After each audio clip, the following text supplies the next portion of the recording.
അതെ, അത് അറ്റാക്ക് അത്രേ. ആ ചെറുക്കൻ മരിച്ചു പറഞ്ഞില്ലേ, ഒരേ കുട്ടി. അതിപ്പോ അമ്മാമ്മൻ പറഞ്ഞു, അത് കുട്ടി സ്കൂളിട്ട് വന്നിട്ട് ബാഗ് തുണക്കാരെടുത്ത് കൊടുത്തിട്ട് ഓനങ്ങനെ ബാത്റൂമിൽ കയറിയിട്ട് അരിയുന്ന ബെൽറ്റ് ഊരിയിട്ട് കൗത്തിലിട്ടിട്ട് അങ്ങനെ ബാത്റൂമിൽ വറഹ്മത്തുള്ളാഹി വബറകാതുഹു. ഏവർക്കും എൻ്റെ വ്ളോഗിലേക്ക് ഹൃദ്യമായ സ്വാഗതം. ആദ്യമായി വീഡിയോ കാണുന്നവർ തുടർന്നും വീഡിയോ ലഭിക്കാൻ സബ്സ്ക്രൈബ് ചെയ്ത് ബെൽ ബട്ടൺ അമർത്തി ആളമർത്തുക. വീഡിയോ ഇഷ്ടമായാൽ ലൈക്കും ഷെയറും കമൻറ്റും ചെയ്യുക. ഞാൻ ഇന്ന് പറയുന്നത് നിങ്ങളൊക്കെ ഒരു പക്ഷേ അറിഞ്ഞിട്ടുണ്ടാകും. ഇനി അറിയാത്തവരുണ്ടെങ്കിൽ അവർക്കാണ് ഞാൻ പറയുന്നത്. അല്ലാതെ കാക്ക നിങ്ങൾ എന്തിനാണ് ഇവിടെ വന്ന് പറയുന്നത്, ഞങ്ങൾ ഇതൊക്കെ കേൾക്കേണ്ട കാക്ക, നിങ്ങളുടെ ഒരു വാക്കും കേൾക്കേണ്ട കാക്ക, നിങ്ങൾ പറയുന്നതൊന്നും ഞങ്ങൾക്ക് ഇഷ്ടമല്ല കാക്ക, ഞങ്ങൾക്ക് ഏതെങ്കിലും ഫാമിലി വ്ളോഗർമാർ പറയുന്നത് മാത്രമാണ് ഇഷ്ടം കാക്ക, അവരെ പറ്റി എന്തെങ്കിലും നിങ്ങൾ പറഞ്ഞാൽ കാക്ക ഞങ്ങൾ നിങ്ങളെ കഴിയുന്ന വിധം ഉപദ്രവിക്കും കാക്ക, അപമാനിക്കും കാക്ക, ഞങ്ങൾക്ക് കഴിയുന്ന നെഗറ്റീവ് കമൻറ്റിലൂടെ നിങ്ങളുടെ ആ ആഗ്രഹം തന്നെ ഇല്ലാതാക്കും കാക്ക, നിങ്ങൾ പോയി ചത്തോളി കാക്ക, നിങ്ങൾ പെരൻ്റെ ഒരു മൂലക്കൽ ഇരുന്നോളി കാക്ക. പണ്ടൊരു മുസ്ലിയാർ പറഞ്ഞിട്ടുണ്ട് അല്ലേ, ഒരു കാശ്മീരിലേക്ക് പോയ ഒരു ഭർത്താവ് മരിച്ച ഒരു പെണ്ണ് അല്ലേ, ആ പെണ്ണ് സ്വാഭാവികമായിട്ടും ബുദ്ധിമുട്ടിയിട്ട് എവിടേക്കോ എന്ന് പറഞ്ഞ ഒരു യാത്ര എന്ന് പറയുന്നത് എല്ലാവർക്കും ഇഷ്ടപ്പെടുന്നതും വിരഹം മറക്കാനും ദുഃഖം മറക്കാനും ഒക്കെ ഒരു പരിധിവരെ സഹായിക്കുന്നതാണ്. അതിൻ്റെ പേരിൽ ഇങ്ങനെ കഴിച്ചിട്ട് പോയിക്കോട്ടെ, ഇങ്ങനെ എല്ലാ കാലത്തും രാജ്യത്തിൻ്റെ വിവിധ ഭാഗങ്ങളിൽ ഇങ്ങനെ കറങ്ങി തിരിഞ്ഞോട്ടെ എന്നൊന്നുമല്ല അതിൻ്റെ അർത്ഥം. എപ്പോഴെങ്കിലും ഒരു ടൈം പാസിന് വേണ്ടി അങ്ങനെ ഒരു അലാലായ മാർഗത്തിൽ യാത്ര പോകുന്ന ഓളോട് ഉസ്താദ് പറയുകയാണ്, ഇജ്ജ് എൻ്റെ പേരൻ്റെ ഒരു മൂലക്കൽ ഇരുന്നിട്ട് ദിക്കറെടുത്തിട്ട് കുത്തിയിരുന്നാൽ പോരെ എന്ന് ചോദിക്കണ മാതിരി എന്നോട് കാക്ക നിങ്ങൾക്ക് നിങ്ങളെ പേരൻ്റെ ഒരു മൂലയിൽ ദിക്കറെടുത്ത് ഇരുന്നാൽ പോരെ കാക്ക, നിങ്ങൾ എന്തിനാണ് ഇതിനൊക്കെ നിൽക്കണ്, എന്താണ് നിങ്ങൾക്ക് കാര്യമുള്ളത്, ആരാ നിങ്ങളത് കാണാൻ പോണത്, ആരാ നിങ്ങളത് കേൾക്കാൻ പോണത്. ഞങ്ങൾക്ക് ഈ ഫാമിലി വ്ളോഗർമാർ പറയണ ഈ വേണ്ടാത്ത വാക്കുകൾ കണ്ടന്റ് മുഴുവൻ കുത്തി നിറച്ചാണ് ഞങ്ങൾക്ക് തരുന്നത്. കാരണം ഞങ്ങൾക്ക് കിയാമം വരെ ജീവിക്കാനുള്ള എല്ലാ ഉപദേശ നിർദ്ദേശവും അഥവാ പരിശുദ്ധ ഖുർആനെ പോലെ ഞങ്ങൾക്ക് ഈ പറയുന്ന ഫാമിലി വ്ളോഗേഴ്സ് കണ്ടന്റ് തരുന്നുണ്ട്. നമ്മളെ മയ്യത്ത് മുതൽ നമ്മളെ എന്താ പറയുക ജനനം മുതൽ മരണം വരെയുള്ള എല്ലാ സംഗതികളും ഞങ്ങൾക്ക് ഈ ഫാമിലി വ്ളോഗർമാർ തരുന്നുണ്ട് കാക്ക. പിന്നെ നിങ്ങളത് എന്തിനാണ് ആരാണ് കാണുന്നത്, നിങ്ങളത് ഒരു കണ്ടന്റ് ഇല്ലാത്തത്, ഇങ്ങനെയാണ് എന്നോട് നെഗറ്റീവ് കമൻറ്റ് ചെയ്യുന്നത്. അത് പോട്ടെ.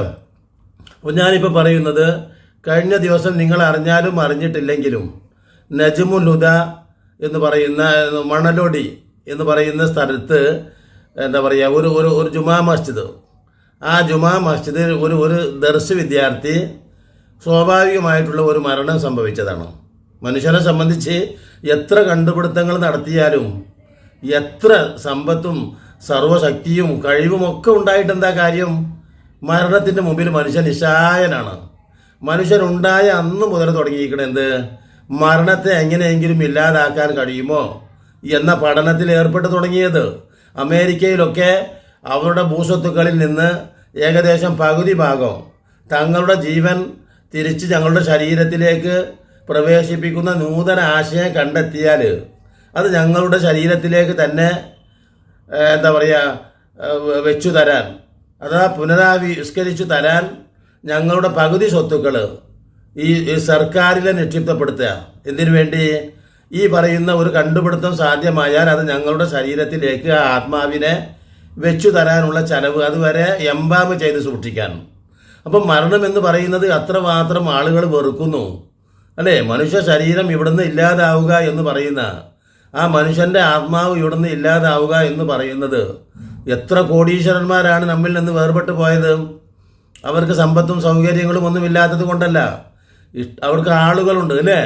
സാധാരണ രീതിയിൽ നമ്മൾ പറയുമ്പോൾ 1 കോടി ജനങ്ങൾക്ക് ഒരാൾ മതി എന്ന് പറയുന്ന ബുദ്ധിമാന്മാർ അല്ലേ, ഐസക് ന്യൂട്ടനെ പോലെ അല്ലേ, ആൽവിൻ എഡിസനെ പോലെ, ഇനി അതല്ലെങ്കിൽ ധാർമ്മികമായ ആത്മാർത്ഥതയുടെ നമ്മുടെ ഹൃദയമായ അല്ലേ, നമ്മുടെ ചങ്കായ അഷ്റഫുൽ ഖൽക്ക് അല്ലേ, മുസ്ലിം സമൂഹത്തിന് മാത്രമല്ല ചങ്ക്, ലോകത്തിന് ഏറ്റവും വെളിച്ചമായിട്ടും കാരുണ്യമായിട്ടും വരപ്പെട്ട ആ പ്രവാചകൻ അല്ലേ, ആ പ്രവാചകന് വേണ്ടി 1 കോടി എന്ന് കണക്കൂട്ടാൻ പറ്റുമോ? ഇന്ന് പറയുന്ന മുസ്ലിമീങ്ങളായ 200 കോടിയോളം വരുന്ന മുസ്ലിമീങ്ങൾ മുഴുവനും ഇല്ലാതായാലും ആ പ്രവാചകൻ ഒരാൾ ഉണ്ടായാൽ മതി എന്ന് ആഗ്രഹിക്കുമാറുള്ള അത്ര ശ്രേഷ്ഠമായ വ്യക്തിത്വം എന്താ ഉണ്ടായത്. അതുകൊണ്ടാണ് അള്ളാഹുവിൻ്റെ റസൂലാകുന്ന അഷ്റഫുൽ ഖൽക്ക് വേർപെട്ട് മറയടക്കി തിരിച്ചു വന്നപ്പോൾ മഹദിയായിട്ടുള്ള അവരുടെ മകൾ ഫാത്തിമ ബീവി ചോദിക്കുന്നൊരു ചോദ്യമുണ്ട്. വല്ലാത്തൊരു ചോദ്യമാണത്. അള്ളാഹുവിൻ്റെ റസൂലും എൻ്റെ പിതാവുമായിട്ടുള്ളവരെ മണ്ണിട്ട് മൂടിയിട്ട് നിങ്ങൾക്ക് വീട്ടിലേക്ക് വരാൻ എങ്ങനെ കഴിഞ്ഞു എന്ന ചോദ്യത്തിൻ്റെ മുമ്പിൽ ആ ശഹാബികൾ നിസ്സഹായരായി നിൽക്കുകയായിരുന്നു.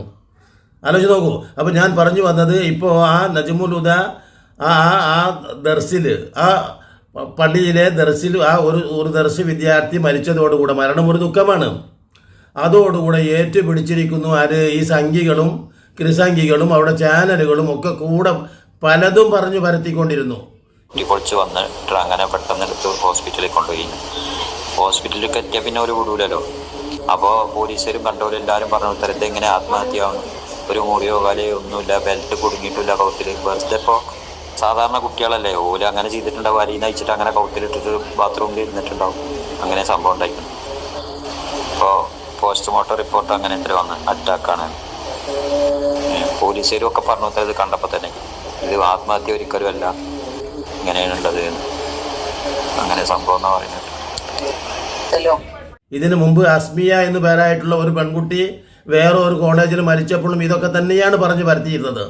അഥവാ എവിടെ ഒരു മുസ്ലിം പ്രശ്നം, അഥവാ എന്തെങ്കിലും സ്വാഭാവികമായിട്ടുള്ള ഒരു പ്രശ്നം ലോകത്ത് നടന്നാൽ ആലോചിച്ച് നോക്കൂ, അതൊക്കെ അതിൻ്റെ പിന്നിൽ മുഴുവൻ മുസ്ലിങ്ങളാണ്. അവരെ മുഴുവനും ആട്ടി ഓടിക്കണം. തീർച്ചയായിട്ടും ഇവിടെ ഇന്ത്യയിൽ എന്തെങ്കിലും ഒരു പ്രശ്നമുണ്ടായാൽ അത് മുഴുവനും മുസ്ലിങ്ങളാണ്. എന്നാൽ ഉണ്ടായ പ്രശ്നങ്ങൾ മുഴുവനോ, ഉണ്ടാക്കിയ പ്രശ്നങ്ങൾ മുഴുവനോ ഈ ക്രിസംഘികൾക്കും ഈ സംഘികൾക്കും മുസംഘികൾക്കും ഒന്നും അറിയാം. ആലോചിച്ച് നോക്കൂ. ഈ എന്താണ് പടുവിഡിയായ ആരിഫ് പറയുന്നുണ്ട്, ജാമിദ പറയുന്നുണ്ട്. നോക്കൂ, എന്ത് പ്രശ്നമുണ്ടായാലും അത് മുഴുവനും ഈ പറയുന്ന ജിഹാദികളായ മുസ്ലിങ്ങളാണ്, അവരുടെ ഗ്രന്ഥമായ ഖുർആനാണ്. ആലോചിച്ച് നോക്കി. ഇതിങ്ങനെ പറഞ്ഞ് പരത്തിക്കൊണ്ടിരിക്കുക. എന്നാലോ പിടിക്കപ്പെടുന്നത് മുഴുവനും സംഘികളെയും മുസംഘികളെയും ക്രിസംഘികളെയും. നിങ്ങളൊന്ന് ആലോചിച്ച് നോക്കൂ. ഇന്ത്യ രാജ്യത്ത് ആദ്യമായിട്ടുണ്ടായ ഒരു വിപത്ത്, ഏറ്റവും വലിയൊരു വിപത്ത് ഗാന്ധിജിയെ വധിക്കുക എന്നതായിരുന്നു.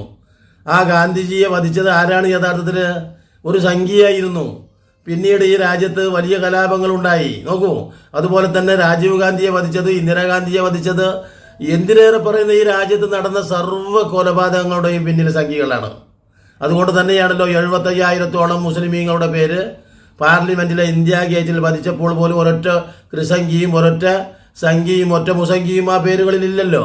അപ്പം ഞാൻ പറയുന്നത്, എന്തെല്ലാമാണ് ഈ പറയുന്ന ദർസ് വിദ്യാർത്ഥി മരിച്ചു എന്ന് കേട്ടതോടുകൂടെ ഇനി അത് എങ്ങനെയൊക്കെ ഒരു വാർത്തയാക്കിയിട്ട് മുസ്ലിമീങ്ങൾക്കെതിരെ തോന്നിയത് മുഴുവനും പറഞ്ഞ് അവരങ്ങനെ തന്നെയാണ്, അവിടെ ആ ദർസ് വിദ്യാലയം അല്ലെങ്കിൽ മുസ്ലിമീങ്ങളുടെ മദ്രസ വിദ്യാഭ്യാസം അവർ പഠിക്കുന്നതൊക്കെ ഇത്തരത്തിലുള്ള വൃത്തികേടിൻ്റേതാണ്, കൊലപാതകത്തിൻ്റേതാണ്, നാശത്തിൻ്റേതാണ് എന്ന് പറഞ്ഞു പരത്താൻ വേണ്ടി ഒട്ടനേകം ഒട്ടനേകം വാർത്തക്കാർ രംഗത്ത് വന്നു. പിന്നീടാണ് മനസ്സിലാവുന്നത് അതിൻ്റെ പോസ്റ്റ്മോർട്ടം റിപ്പോർട്ട് വന്നു.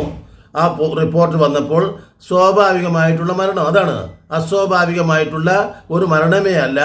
ആ കുട്ടിക്ക് പെട്ടെന്ന് തന്നെ ആ വീട്ടിൽ എത്തുകയും ആ കുട്ടി കുളിക്കാൻ കയറുകയും പെട്ടെന്ന് തന്നെ ഹൃദയാഘാതം വന്ന് ഒരാൾക്ക് ഹൃദയാഘാതം വരുന്നതിന് എന്താണ് ചെയ്യാം? അപ്പോൾ ആർക്കെങ്കിലും എവിടെയെങ്കിലും ഹൃദയാഘാതം വന്നാൽ, അല്ലെങ്കിൽ ഒരു ക്യാൻസർ ബാധിച്ചാൽ, അല്ലെങ്കിൽ എവിടെയെങ്കിലും എന്തെങ്കിലും പ്രശ്നമുണ്ടായാൽ അതൊക്കെ മുസ്ലിമീങ്ങളാണ്.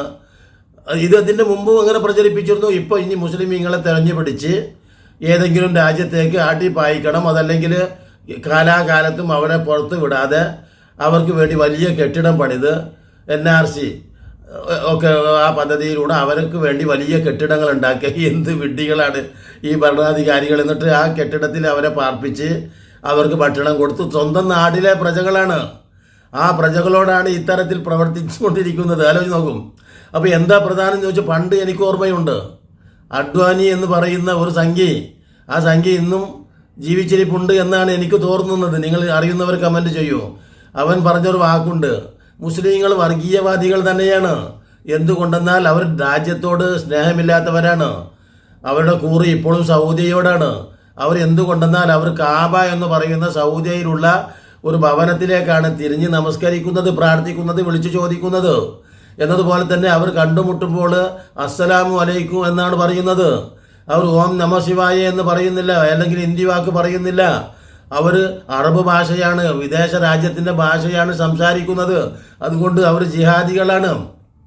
ഇങ്ങനെ പറഞ്ഞ് എന്തിനേറെ അത് ഏറ്റുപിടിച്ച് ഇന്നത്തെ സംഘികളും കൃസംഘികളും അത് ഒന്നുകൂടെ ശക്തിപ്പെടുത്തും. ഇത് തന്നെയാണ് ഗുജറാത്തിൽ നരേന്ദ്രമോദി പറഞ്ഞത്. ആലോചിച്ച് നോക്കൂ, എന്തുകൊണ്ടെന്നാൽ അവർ കുട്ടികളെ ഉണ്ടാക്കുന്നു, അതാക്കുന്നു, മറ്റതാക്കുന്നു, മറിച്ചാക്കുന്നു. ഇനി ഒരു രാജ്യത്തിൻ്റെ പുരോഗതി എന്ന് പറയുന്നത് അവിടുത്തെ ജനങ്ങളുടെ വർധനവാണ്. ആ ജനങ്ങൾ വർദ്ധിക്കുമ്പോൾ അവർക്ക് കൊടുക്കുന്ന വിദ്യാഭ്യാസം, അതുവഴി കായികമായി ഉപയോഗപ്പെടുത്തൽ, അതുപോലെ അവരുടെ ആ വ്യക്തികളെ ഉപയോഗപ്പെടുത്തുക എന്നതാണ് ഒരു ക്ഷേമരാഷ്ട്രത്തിൻ്റെ പ്രധാന കടമ. അവിടെ എത്രയും കൂടുതൽ കുട്ടികൾ ഉണ്ടായാൽ ആ കൂടുതൽ കുട്ടികളെ നമുക്കൊക്കെ കാണാൻ കഴിയും. നമ്മുടെ ഒക്കെ വീടുകളിൽ ആദ്യകാലത്തൊക്കെ 1-2 കുട്ടികൾ മാത്രമുള്ള ആളുകളേക്കാൾ ഏറ്റവും വലിയ പുരോഗതിയിൽ വന്നിട്ടുള്ളത് 5-6 കുട്ടികളും 10 കുട്ടികളും ഒക്കെയുള്ള കുടുംബമാണ്. എൻ്റെ അടുത്ത് തന്നെയുണ്ട്. ആ കുട്ടികളൊക്കെ കട്ടയിൽ കിടന്ന് കതിര് പോന്ന് പിന്നീട് അവരൊക്കെ ഉദ്യോഗസ്ഥന്മാരായി, ചിലരൊക്കെ ഗൾഫ് രാജ്യത്തേക്ക് വന്ന് വലിയ ബിസിനസ് തുടങ്ങി. അല്ല, ഇന്നും നമുക്കറിയാം ഏകദേശം ഒരു 30-35 കൊല്ലം മുമ്പുള്ള ആളുകൾക്കൊക്കെ സഹോദരന്മാരായിട്ട് ഒരു 10 ആളുണ്ടാകും. അവരൊക്കെ വലിയ സമ്പന്നരാണ്. ആലോചിച്ച് നോക്കൂ. അപ്പോൾ അതുകൊണ്ട് ആ മാതാപിതാക്കളൊക്കെ ഇന്ന് പൊന്നു പോലെയാണ് കഴിയുന്നത്. ആലോചിച്ച് നോക്കുക. അപ്പോൾ കൂടുതൽ ആളുകൾ വിഭവമാണ് രാജ്യത്തിൻ്റെ. അപ്പോൾ ഞാൻ പറഞ്ഞു വരുന്നത്, എന്തെങ്കിലും ഒരു അസ്വാഭാവിക പ്രശ്നം കേട്ടാൽ അത് മുഴുവനും മുസ്ലിങ്ങളാണ്. ആ മുസ്ലിങ്ങളെ ഇവിടുന്ന് ആട്ടി പുറത്താക്കണം, എന്നാൽ മാത്രമേ ഇനി നമ്മൾക്ക് രക്ഷയുള്ളൂ. നോക്കൂ, എന്തൊരു വിഡ്ഢികളാണെന്ന് ഞാൻ ആലോചിക്കുന്നത്. ഇപ്പോഴും നമ്മുടെ നാട്ടിൽ, നമ്മുടെ മലബാർ ഭാഗത്ത് എടുത്തു നോക്കൂ, അവിടെയുള്ള ബിസിനസ്സുകാർ, അവിടെയുള്ള സമ്പന്നന്മാർ മുസ്ലിങ്ങളാണ്. അത് അസൂയ കണ്ണോട് നോക്കിയിട്ട് എന്താണ് കാര്യം? അവരെല്ലാവർക്കും പണി കൊടുക്കുന്നു. ഇല്ലേ? ഇപ്പോൾ ലുലു, യൂസുഫ് അലി സാഹിബിൻ്റെ കഥ എടുത്താൽ നമുക്കറിയാൻ കഴിയും. ആ യൂസുഫ് അലിക്ക് എത്ര സ്ഥാപനങ്ങളാണ്. നെസ്റ്റോ ഈ ഗൾഫിൽ വന്ന് നോക്കിയാൽ അറിയും, വലിയൊരു സ്ഥാപനമാണ്. UAEയിൽ ഒട്ടനേകം 10-25 കടകളുണ്ട്. അവിടെ മുഴുവനും ജോലിയെടുക്കുന്നത് അതിനകത്ത് ചെന്ന് നോക്കിയാൽ അറിയാം. അവിടെ ഒട്ടനേകം വിദേശ രാജ്യങ്ങളിൽ നിന്നുള്ള ആളുകൾ അവിടെ ജോലിക്കാരുണ്ട്. അവിടെ മുസ്ലിങ്ങളെ മാത്രമല്ല ജോലിക്കെടുക്കുന്നത്. പക്ഷേ അവിടെ ഹിന്ദുക്കളും ക്രിസ്ത്യാനികളും പലരും, ഫിലിപ്പൈൻസുകാരും പലരുമുണ്ട്. അതോടൊപ്പം ഞാൻ മറ്റു 2-3 സ്ഥാപനങ്ങളിൽ പോയി നോക്കി. അവിടെ ഹിന്ദുക്കൾ നടത്തുന്ന സ്ഥാപനമാണ്. ആ ഹിന്ദുക്കൾ നടത്തുന്ന സ്ഥാപനത്തിൽ ഹിന്ദുക്കളെ അല്ലാതെ ആരെയും പണിക്ക് എടുക്കുന്നില്ല. അതോടൊപ്പം തന്നെ ചില സ്ഥാപനങ്ങൾ ക്രിസ്ത്യാനികൾ നടത്തുന്നതാണ്. ഈ UAEയിലായിട്ട് പോലും ആ ക്രിസ്ത്യാനികൾ നടത്തുന്ന സ്ഥാപനത്തിൽ വേറെ ഒരൊറ്റ മതക്കാരുമില്ല, ഒക്കെ ക്രിസ്ത്യാനികളാണ്. ഇനി നിങ്ങൾ നാട്ടിൽ നോക്കൂ, ഒരു ജൂബിലി ഹോസ്പിറ്റലിലും ഒരു അമല ഹോസ്പിറ്റലിലും ചെന്ന് നോക്കൂ, അവിടെ മുഴുവനും ജോലിയെടുക്കുന്നത് ക്രിസ്ത്യാനികളാണ്. ഇനി മാതാ അമൃതാനന്ദമയിൻ്റെ ആശുപത്രിയിലൊന്ന് ചെന്ന് നോക്കൂ, അവിടെ ജോലിയെടുക്കുന്നത് മുഴുവനും ഹിന്ദുക്കളാണ്. അതോടൊപ്പം തന്നെ നമ്മുടെ നാട്ടിലുള്ള മുസ്ലിങ്ങളുടെ മാനേജ്മെൻറ്റിൽ നടത്തുന്നത് ഇക്ര ഹോസ്പിറ്റൽ കോഴിക്കോടുണ്ട്, നിങ്ങളൊന്ന് പോയി നോക്കൂ. ഹോസ്പിറ്റലുണ്ട്, അൽമാസ് ഹോസ്പിറ്റലുണ്ട്, അവിടെ ഒക്കെ ഒന്ന് ചെന്ന് നോക്കൂ. അവിടെ മുസ്ലിങ്ങളുമുണ്ട്, ഹിന്ദുക്കളുമുണ്ട്, ക്രിസ്ത്യാനികളുമുണ്ട്. അപ്പോൾ മതത്തിൻ്റെ പേരിൽ ഒരു വിവേചനവും ചെയ്യതുകൂടാ എന്ന് അവർക്ക് കർശനമായ നിർദ്ദേശമുള്ളത് കൊണ്ടാണ് അങ്ങനെ ചെയ്യുന്നത്. അപ്പോൾ എന്തെങ്കിലും ഒരു പ്രശ്നം ഉണ്ടെങ്കിൽ അത് മുഴുവനും മുസ്ലിങ്ങൾ സംശയത്തിൻ്റെ നിഴലിൽ നിർത്തി അവരെ ബുദ്ധിമുട്ടിക്കുക. ഇത് മാത്രമാണ് ഈ സംഘികൾക്കും മുസംഘികൾക്കും ഈ കൃസംഘികൾക്കും ചെയ്യാനുള്ളത്. അതുകൊണ്ട് തന്നെ അവരുടെ അവസ്ഥ എന്താണെന്ന്, ഈ അസൂയ മാത്രം, ഒരേ ഒരു ആയുധമുള്ളത് അസൂയ മാത്രം. ഇതര മതസ്ഥരോടുള്ള വിദ്വേഷം, പക, ഇത് മാത്രം, ഇസ്ലാമോഫോബിയ മാത്രമേ കൈക്കകത്തുള്ളൂ. അതുകൊണ്ട് ഇന്നും മുരടിച്ചുകൊണ്ടേ ഇരിക്കുകയാണ്. ആലോചിച്ച് നോക്കൂ നിങ്ങൾ. അപ്പോൾ ഇപ്പോൾ എന്താ സംഭവിച്ചിരിക്കുന്നു എന്ന് ചോദിച്ചാൽ, ഈ പോസ്റ്റ്മോർട്ടം റിപ്പോർട്ട് വന്നു. പോസ്റ്റ്മോർട്ടം റിപ്പോർട്ടിൽ പറയുന്നതാണ് ഞാൻ ആദ്യമേ നിങ്ങൾക്ക് മുമ്പിൽ വെച്ചത്. അതിൽ യാതൊരു സംശയവുമില്ല, ആ കുട്ടിക്ക് ഹാർട്ട് അറ്റാക്കാണ് വന്ന് മരിച്ചത് എന്ന് വ്യക്തമാക്കുകയായിരുന്നു ആ കുട്ടിയുടെ ബന്ധു. അപ്പോൾ അതിനു മുമ്പ് തന്നെ എന്താക്കി, സത്യം ചെരുപ്പിയുടെ മുമ്പേ നുണ ലോകം മുഴുവൻ സഞ്ചരിച്ചു മടങ്ങിയിരിക്കും എന്ന് പറഞ്ഞതുപോലെ സംഭവിക്കുകയാണ് ഉണ്ടായത്. ആലോചിച്ച് നോക്കൂ. അതുകൊണ്ട് ഞാൻ എല്ലാവരോടുമായിട്ട് ഈ സമൂഹത്തോട് പറയുകയാണ്, ഒരിക്കലും ഇത്തരത്തിലുള്ള നുണ പ്രചരിപ്പിക്കുമ്പോൾ, അതും എന്തുമാത്രമുള്ള നുണയാണ്, സമൂഹത്തിൽ സംഘർഷമുണ്ടാക്കാൻ, സംശയമുണ്ടാക്കാൻ, പ്രശ്നമുണ്ടാക്കാൻ പ്രവർത്തിക്കുന്ന ആ സംശയത്തിൻ്റെ നുണയാകുന്ന ആ നുണ ബോംബ് ഈ രാജ്യത്തിൻ്റെ മഹത്വം കൊണ്ട്, അഥവാ പ്രത്യേകിച്ച് ഈ സെക്കുലർ സമുദായം വർദ്ധിച്ചു നിൽക്കുന്നത് കൊണ്ട് തന്നെയാണ് ആ നുണ ബോംബ് ഇവിടെ എങ്ങും പൊട്ടാതെ പോകുന്നത്. അത് പൊട്ടിപ്പിക്കാതെ ഇവിടുത്തെ ജനങ്ങളുടെ പങ്ക് സ്തുത്യർഹമാണ് എന്ന് പറഞ്ഞുകൊണ്ട് ഇനിയും നല്ല നല്ല വീഡിയോകളുമായി നിങ്ങളെ കണ്ടുമുട്ടുന്നത് വരെ നിങ്ങൾക്ക് നന്ദി.